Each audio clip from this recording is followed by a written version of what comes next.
नमस्कार, मैं डॉक्टर कुलदीप एक बार फिर से आपका हार्दिक स्वागत करता हूं अपने यूट्यूब चैनल में। आज की इस कक्षा में मैं एक ऐसे विषय के साथ हाजिर हूं जिससे संबंधित प्रश्न लगभग परीक्षाओं में अवश्य पूछे जाते हैं। जितनी भी प्रतियोगी परीक्षाएं होती हैं, चाहे वो शिक्षक भर्ती हो या कोई अन्य भर्ती हो, सभी परीक्षाओं में हिंदी भाषा एवं व्याकरण से संबंधित प्रश्न अनिवार्य रूप से पूछे जाते हैं। और जब बात हिंदी भाषा एवं व्याकरण में हिंदी वर्णमाला की हो, तो हिंदी वर्णमाला में अ घोष, स घोष, अल्पप्राण, महाप्राण से संबंधित प्रश्न अवश्य पूछे जाते हैं। और ज़्यादातर जो परीक्षार्थी होते हैं परीक्षा हॉल में, उनके सामने जैसे ही अ घोष, स घोष, अल्पप्राण, महाप्राण से संबंधित प्रश्न आते हैं तो उनका दिमाग घूम जाता है, क्योंकि वो परीक्षार्थी लगभग रट्टे लगा करके परीक्षा हॉल में पहुंचते हैं। और ये एक ऐसा विषय है जो रट्टे लगाने से बिल्कुल भी समझ में आने वाला नहीं है, क्योंकि जैसे ही आप अल्पप्राण महाप्राण देखते हो तो आपके सामने खिचड़ी बन जाती है। समझ में ही नहीं आता कि कौन सा अघोष है, कौन सा सघोष है, कौन सा अल्पप्राण है, कौन सा महाप्राण है। तो इसको आप एक आसान ट्रिक के साथ आसानी से समझ सकते हो कि अघोष, सघोष, अल्पप्राण, महाप्राण क्या होते हैं। किसी भी विषय को अच्छे से समझने के लिए उस विषय की जो भी कक्षा होती है उसमें शुरू से लेकर के अंत तक मौजूद रहना बहुत ज़्यादा ज़रूरी होता है। और मौजूद रहना अकेला शारीरिक रूप से नहीं, मानसिक रूप से। शारीरिक रूप के साथ साथ आप मानसिक रूप से भी मौजूद रहोगे तो ही वो आपको अच्छे से समझ में आएगा।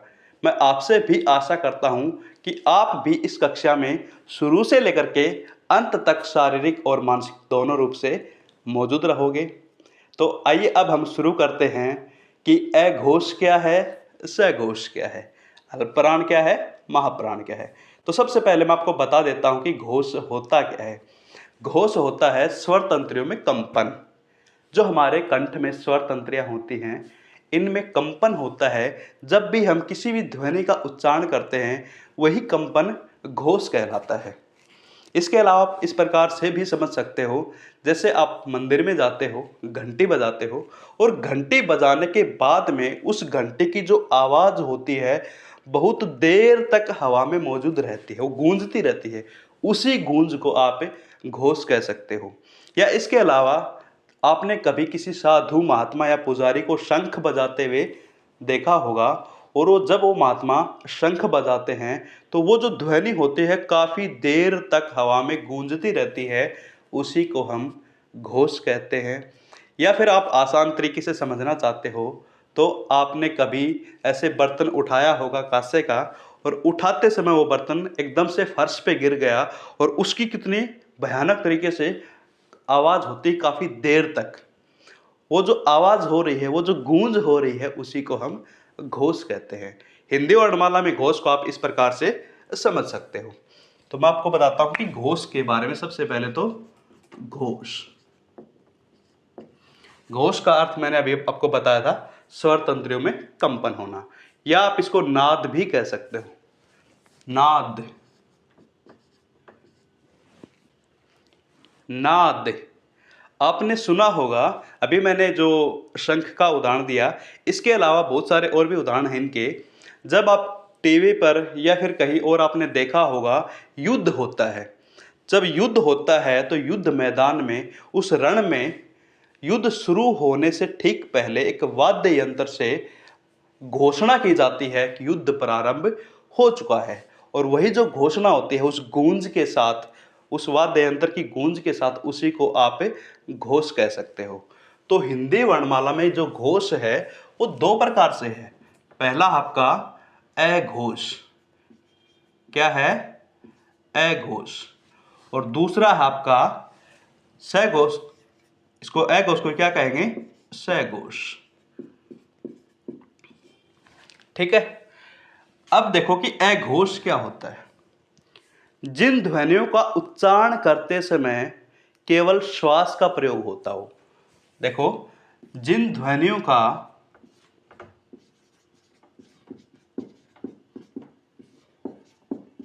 उच्चारण करते समय अर्थात जिन ध्वनियों को हम बोलते हैं उसको उच्चारित करते हैं, उसको उच्चारण करते समय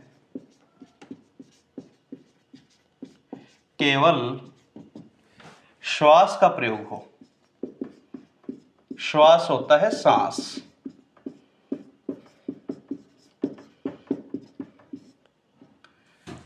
उसको क्या कहेंगे? अघोष ध्वनियां। देखो, यानी कि हम बोलकर किसी भी ध्वनि को देख सकते हैं, जैसे क, ख। इनमें केवल श्वास सांसों का प्रयोग हो रहा है, इसमें गूंज नहीं हो रही, तो इसलिए ये अघोष ध्वनियां हैं। तो अब बहुत सारे विद्यार्थी ये सोच रहे होंगे कि ध्वनि फिर वर्ण एक ही होते हैं।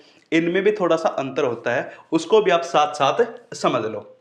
कि मैंने यहां देखो वर्ण लिख दिया है और यहां लिखा है ध्वनि। वर्ण क्या होते हैं? भाषा की सबसे छोटी मूल इकाई, उसको हम वर्ण कहते हैं। और ध्वनि क्या होती है? वर्ण का जो उच्चरित रूप होता है, जिन वर्णों को हम उच्चरित करते हैं अर्थात बोलते हैं, तो वो ध्वनियां हैं। और ध्वनि के हिसाब से वर्ण क्या है? जिन ध्वनियों को हम बोलते हैं, जिन ध्वनियों का हम उच्चारण करते हैं, उनको जब लिखते हैं ना, यानी कि ध्वनि का लिखित रूप ही वर्ण होता है। तो ये क्या है? इसका लिखित रूप है। और ध्वनि क्या है? उच्चरित रूप है। तो अब आपको समझ में आ गया होगा कि वर्ण और ध्वनि में भी थोड़ा सा अंतर होता है। वो क्या होता है? यानी कि वर्ण ध्वनि का लिखित रूप है और ध्वनि वर्ण की उच्चरित रूप है। ठीक है, तो अब आइए वापस बढ़ते हैं हम अघोष सघोष की तरफ। अघोष आपको समझ में आ गया होगा, जिन ध्वनियों का उच्चारण करते समय केवल श्वास का प्रयोग होता है, श्वास सांसों का प्रयोग होता है। श्वास सांस अर्थात जो प्राण होते हैं, प्राण का मतलब वायु हवा से है। ये जो हमारे अंदर हवा का आवागमन होता है, इसी के कारण हम जीवित हैं। जैसे ही हवा का आवागमन नहीं होगा, उसके बाद में आपको पता ही क्या होने वाला है। तो यहां देखो, अब हम बात करते हैं सघोष की। सघोष में जिन ध्वनियों का उच्चारण करते समय, जिन ध्वनियों का उच्चारण करते समय श्वास के साथ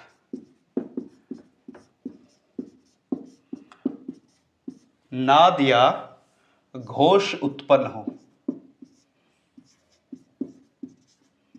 उनको हम घोष ध्वनियां कहते हैं। अब हम घोष यानी कि सघोष कितने होते हैं, अघोष कितने होते हैं, उनके बारे में बताएंगे।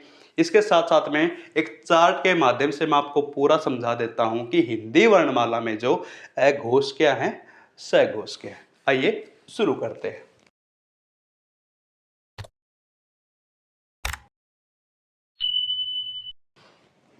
अब देखो, इस चार्ट के माध्यम से अघोष और सघोष किस प्रकार से हैं।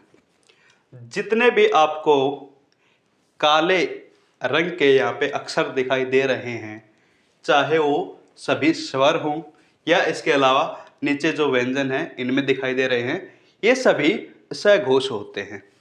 इसके अलावा जो लाल रंग के अक्षर आपको दिखाई दे रहे हैं, ये है अघोष।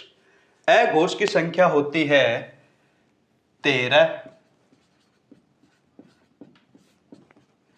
और सघोष की संख्या होती है, इसका उल्टा कर दो, 13 का 31 हो जाएगा।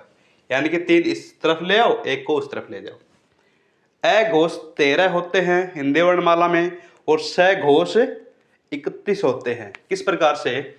जितने भी स्वर हैं, ए आ ई उ ऊ री ए ऐ ओ औ, ये जो जितने भी आपको 11 स्वर यहाँ पे नजर आ रहे हैं, जो काले पेन से लिखे हुए हैं, ये सारे के सारे आपके सघोष हैं। 11 तो ये हो गए, हमें 31 पूरे करने हैं।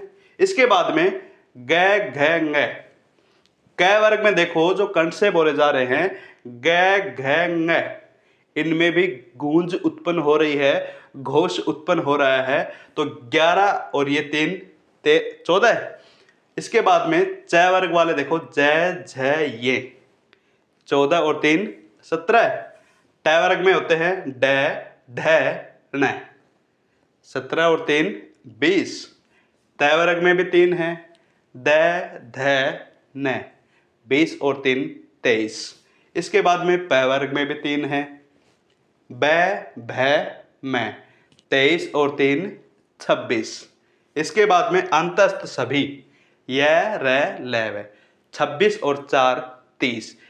जो आपका ऊष्म व्यंजन है उसमें अंतिम ऊष्म व्यंजन है ये भी सघोष होता है। तो इस प्रकार से 30 और 1 ये 31 हमारे पास सघोष व्यंजन होते हैं। जो व्यंजन जिनकी ध्वनि के समय मुख से श्वास के साथ गूंज उत्पन्न हो, घोष उत्पन्न हो, नाद उत्पन्न हो, उनको हम सघोष ध्वनियाँ कहते हैं। और सघोष ध्वनियाँ हमारे हिंदी वर्णमाला में 31 होते हैं। सभी स्वर याद रखना, सभी स्वर सघोष होते हैं, गूंज के साथ बोले जाते हैं। इसके बाद में जैसे यहाँ पे आप चार्ट देख रहे हो, तो ये जितने भी वर्ग हैं इनका तीसरा चौथा पांचवा, सभी स्पर्श व्यंजनों का जो वर्ग है तीसरा चौथा पांचवा, तीसरा चौथा पांचवा, इस प्रकार से सभी तीसरा चौथा पांचवा ये आपके सघोष होते हैं। आपको नीचे ध्यान रखना है, अंतस्थ सभी के सभी व्यंजन सघोष होते हैं। और ऊष्म में आपका जो है ये भी सघोष होता है। इनकी संख्या हो गई 31। अब आप देख लो, जो बच गए आपके वो सारे के सारे अघोष हैं। बचे कौन कौन से हैं? सभी वर्ग में पहला और दूसरा क ख च छ ट ठ त थ प फ। इसके बाद ऊष्म के जो पहले 3 है श श स। तो कुल मिलाकर के इनकी संख्या 13 है। गिन के देखो, 1 2 3 4 5 6 7 8 9 10 11 12 13। तो इस प्रकार से आपको समझ में आ गया होगा कि अघोष क्या होता है, सघोष क्या होता है। इसी चार्ट के माध्यम से अब मैं आपको बताऊंगा कि अल्प प्राण क्या है, महाप्राण क्या है। ठीक है, तो अगर आपसे परीक्षा में पूछे जाते हैं प्रश्न तो दे दिया जाएगा, जैसे दे दिया घ, ऑप्शन देंगे घ किस प्रकार का व्यंजन है। ऑप्शन मिलेंगे आपको अघोष है, सघोष है। ठीक है, इसके अलावा ये दोनों है या इनमें से कोई नहीं है। तो आप क्या बताओगे? ये तो घोष है, क्योंकि घ बोलते समय गूंज उत्पन्न हो रही है। आप बोलकर भी देख सकते हो, नहीं तो इस ट्रिक के माध्यम से भी सीख सकते हो कि सघोष क्या है, अघोष क्या है। तो अब आपको बताता हूं कि अल्प प्राण और महाप्राण ये क्या होते हैं। अल्प का मतलब होता है कम, थोड़ा। जिन ध्वनियों का उच्चारण करते समय कम समय लगे उनको हम अल्प प्राण कहें। जैसे प्राण का अर्थ होता है वायु, मैंने अभी आपको बताया था। प्राण अल्प प्राण है एक तो, और दूसरा आपका महाप्राण। अल्प का मतलब होता है कम हवा, और महा का मतलब होता है अधिक हवा का प्रयोग हो। अर्थात जिन ध्वनियों का उच्चारण करते समय कम हवा का प्रयोग हो, कम प्राण का प्रयोग हो, तो वो होते हैं अल्प प्राण। और जिन ध्वनियों का उच्चारण करते समय अधिक हवा निकले तो वो क्या होगा? आपका महाप्राण। ये उनसे भी आसान है, अघोष सघोष से भी। इनको आप किस प्रकार से समझोगे? देखो, यहां मैं आपको बता देता हूं। पहला जो अघोष लिख रखा है, यहां लिख लो आप अल्प प्राण। अल्प प्राण, महाप्राण, उसके बाद में फिर अल्प प्राण, फिर महाप्राण, फिर अल्प प्राण। कुछ नहीं करना है, चढ़ते जाओ सीढ़ियां। जैसे पहली सीढ़ी चढ़ी अल्प प्राण, दूसरी सीढ़ी चढ़ी महाप्राण। जिस प्रकार से आपके कदम, लेफ्ट कदम को आप अल्पप्राण मान के चलो, पहला आपका जो बायां पैर है वो आपने सीढ़ी पे रखा तो अल्पप्राण, दूसरा महाप्राण, फिर अल्पप्राण, फिर महाप्राण, यानी कि 5 जो आपके यहां तक चलेंगे। पहला अल्पप्राण, कुछ नहीं देखना आपको इस तरफ, अल्पप्राण फिर महाप्राण, फिर अल्पप्राण फिर महाप्राण, इस प्रकार से बढ़ते चले जाना है। तो बाकी जो आपका ये चार्ट बना हुआ है, आप इसमें देखोगे जितने भी आपके स्पर्श व्यंजन है, स्पर्श व्यंजन कुल 25 होते हैं। ये जितने भी वर्ग है ना, इनको हम स्पर्श व्यंजन बोलते हैं। कै वर्ग, चै वर्ग, टै वर्ग, तै वर्ग, पै वर्ग। तो इनमें पहला, तीसरा और पांचवा विषम, जो आप कह सकते हो सम संख्या विषम संख्याएं होती हैं, जितने भी आपके विषम हैं वो आपके अल्पप्राण हैं, और जो सम है वो क्या है, आपके महाप्राण हैं। इनका आप उच्चारण करके देखो। कै आराम से बोल दिया, बिल्कुल कम हवा निकली है कै। ख थोड़ा सा जोर लगा, ज्यादा निकल गई। फिर गै, फिर आराम से बोल दिया, कम हवा का प्रयोग किया। घै फिर ज्यादा निकली, ngै फिर कम निकली। तो कै, ख, गै, घै, ngै, इस प्रकार से जो हमारे मुख से हवा निकल रही है, कम निकल रही है तो अल्पप्राण, ज्यादा निकल रही है तो महाप्राण। तो आप समझ गए होंगे, जो आपके यहाँ पे इस चार्ट के माध्यम से चार्ट ये बना हुआ है, आपको कुछ नहीं करना है। पहला अल्पप्राण से आपको शुरू करना है, फिर महाप्राण, फिर अल्पप्राण, फिर महाप्राण, इस प्रकार से चलते चले जाना है। और इनकी जो संख्या होती है आप देख सकते हो। सबसे पहले हम बात कर रहे हैं अल्पप्राण की। आपके जो ऊपर सभी स्वर दिखाई दे रहे हैं ना, स घोष के साथ साथ सभी स्वर आपके अल्पप्राण होते हैं, क्योंकि स्वरों को बोलते समय कम हवा का प्रयोग होता है। तो स्वरों की संख्या कितनी है आपकी, 11 प्लस, यहां लिख दिया मैंने अल्पप्राण और यहां लिख दिया महाप्राण। सभी स्वर 11 के 11 स्वर यहां लिख दिया है अल्पप्राण होते हैं। उसके बाद में आप वर्ग पे चलोगे तो आपका जो अल्पप्राण पहली पंक्ति है, तीसरी है, पांचवी है।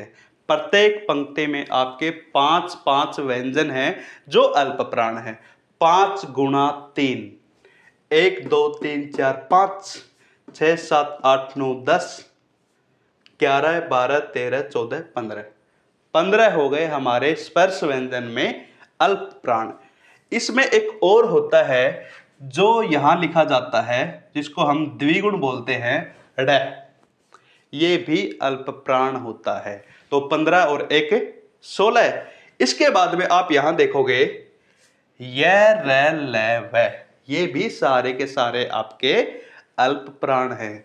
16 और 4 20, 20 और 11 आपके स्वर थे, कुल मिलाकर के अल्पप्राण आपके होते हैं 31। स्वर और व्यंजन दोनों को मिला के आप देखोगे तो हमारे अल्पप्राणों की संख्या है 31। 11 स्वर है और इसके बाद में 20 आपके व्यंजन है। अब हम बढ़ते हैं महाप्राण की तरफ। महाप्राण देखो, दूसरी आपकी जो आपकी पंक्ति नजर आ रही है और चौथी, इसमें आप काउंट करो 1 2 3 4 5, ठीक है, 6 7 8 9 10। 10 के बाद में ये जो ढ आपको नजर आ रहा है, एक और होता है द्विगुण व्यंजन में ढ, जिसको बोलते हैं। तो 5 और 5 10 और 1 11 है। 11 के अलावा जितने भी आपके ऊष्म व्यंजन हैं वो चारों भी महाप्राण होते हैं।